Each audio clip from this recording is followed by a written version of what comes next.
shehu yake cewa wa man nala sirral mustafa aksara sumta. Inda ka samu sirrin wannan annabi billahi ladhi sai ka daina magana, sai dai kai ta tafiya shiru kur. Yake tarahum sukutan wal maqamu mashira yasiruna sayran fil majalisi fa ajaban li sayr julusin yushbihuna suhura. Amma dalili yace wa qadrata fi tilka rawda ma'arifin, yace su rijalin nan zaka gansu sun yi shiru ba magana, amma fa tafiya ake ba ta lafiya ba. tarahum sukutan wal maqamu mashira, ana ta tafiya ana ta tafiya. wata hasibul wataral jibala tahsibuha jamidatan wa hiya tamurru marra sahab.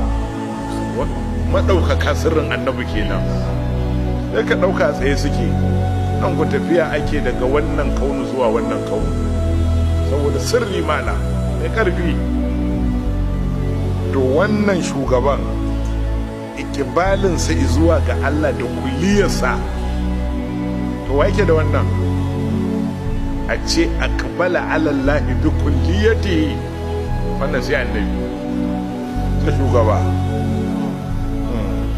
wa maqamu hunalika arba'a halayi, to makaminsa wancanan ka shine mafi daukakar halayensa. ra'a sallallahu alaihi wa sallama hala fatrati anha wa shughlihi bi siwaha qabdan min al-jihadi. To sai shugaba sallallahu alaihi wasallama sai ya ga halin yayyankewar zuciyar tasa ga barin wancan mukami, to babu wannan halin. Kullum sai an faɗa haka, yaushe zuciyarsa za ta yi naka ga barin Allah kuma? Shi a ko me ba Allah yake gani.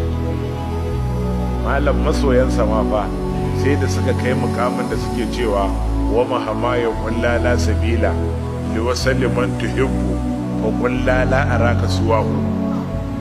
A karfin sanin annabi sun kai ga wannan mukamu. An je jallin da kowane irin hijabi, kowane irin abu da yake sha makance bawa a daga da'irin wani abin da kake so. Yace idan kaunarka ga wanda kake so dan in dai da gaske ne ka kai jallin da ake nema, to wani abu ne ya isa ya tsare ka gabarin masoyin naka?